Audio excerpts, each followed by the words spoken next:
It all started in early 2009, more of a reclamation project for my mother and me than anything else. She had been in a squabble with a member of the Ceramics Club in Rossmore, the senior living community where she lived in Northern California, and had left the club with her name tarnished, or so she felt. I was about 8 months sober and trying to get my feet back on the ground.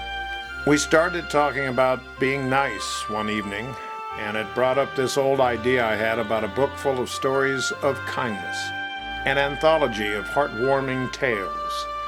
One thing led to another, and we started gathering stories, using Craigslist as a source.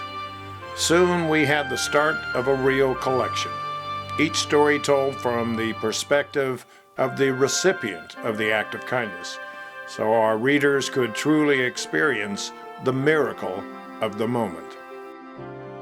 Surrounding them was the heart of Ethiopia, unknown to Liz, unfamiliar even to the truck driver and his son.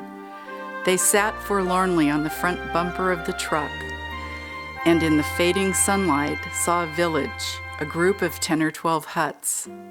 Some men came toward them, shouting and carrying ropes. Liz stepped away from the truck, aware that she would soon be the center of attention, a Western woman traveling alone with 2 Ethiopian men. Using the ropes, the men attempted to haul the truck out of the mud. They tried again and again, but it wouldn't budge. With night falling quickly around them and soaked to the skin, Liz and the 2 drivers decided to make their way to the village, encouraged by the gestures and smiles of the local men. They soon encountered an old woman at the door to one of the huts, holding a lantern, which she waved at them. Later, the woman brought out a traditional coffee pot and a set of old but exquisite bowls. She poked the fire and put coffee on to brew, then brought out plates of bread and rice. After dinner, Liz was led to a goatskin in the corner and given a rough blanket. The poorest of tribal dwellers had given this Western world-traveling stranger all the hospitality and generosity she had to offer. In many ways, we were inspired to undertake this project by my father, Mom's husband, Cliff, who has always been described as the nicest, kindest guy anybody knew. He was certainly my model for behavior and social relationships, as he was, I know, for my sister Robin. We were raised to be nice, kind people, and the lessons we learned were the same my mother used in her years as a kindergarten teacher in Sunnyvale, California.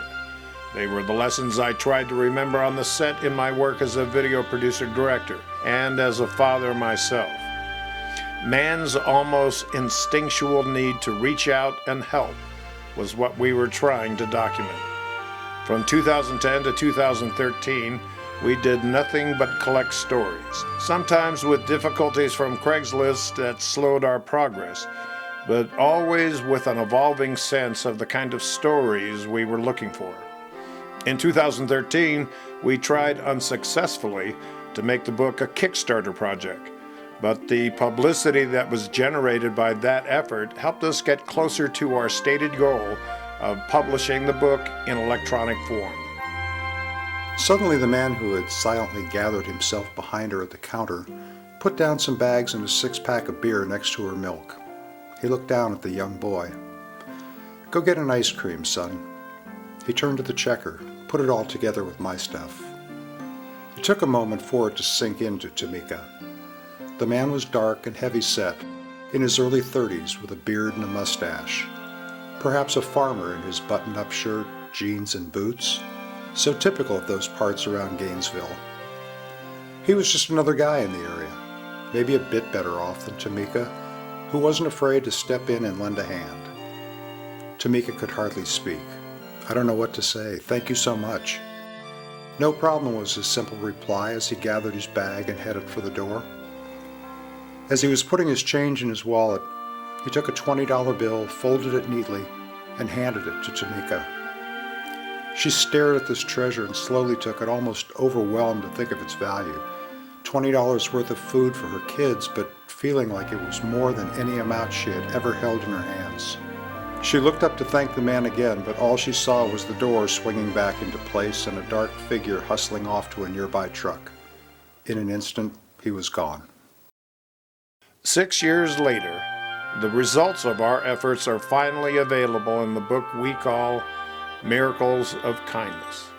Our original vision has come true, thanks to the marvels of electronic publishing.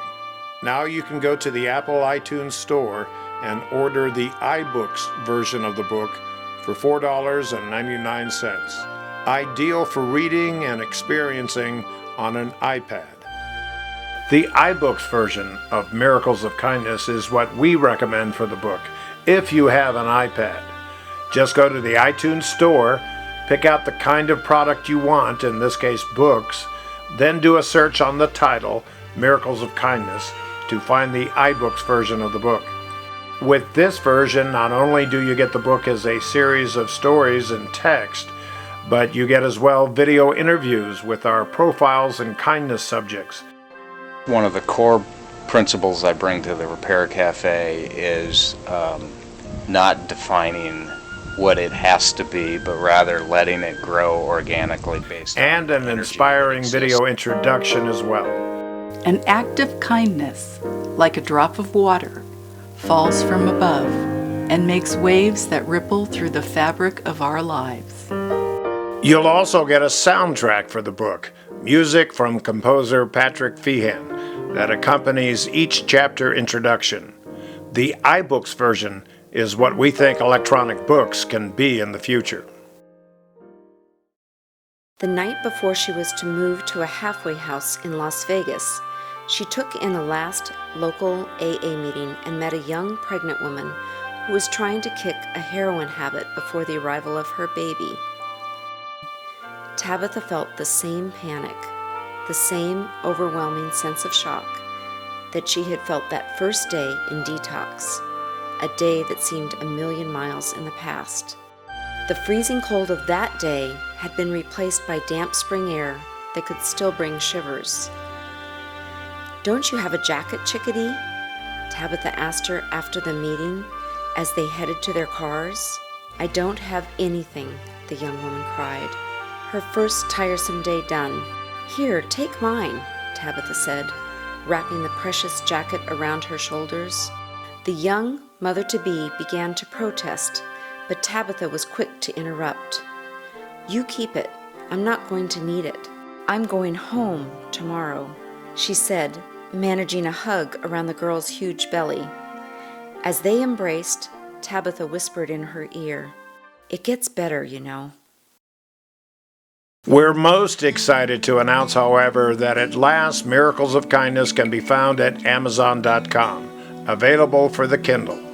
As with the iTunes Store, just do a search on the title of the book, Miracles of Kindness, and it'll pop up for purchase and download, this time at $3.99. Additionally, Miracles of Kindness can also be found now at BarnesandNoble.com, where you can download the book for the Nook, if you've got that device, also for $3.99. With the book written, Mom decided in late 2014 to move to Provincetown, Massachusetts, at the very tip of Cape Cod, to be closer to my sister Robin and her wife Jan. It probably means the end of our collaboration on future books, but it's the move she needed to make. At home in her one-bedroom apartment in P-Town, she uses a Kindle to read her treasured electronic books, which now include the book she helped author.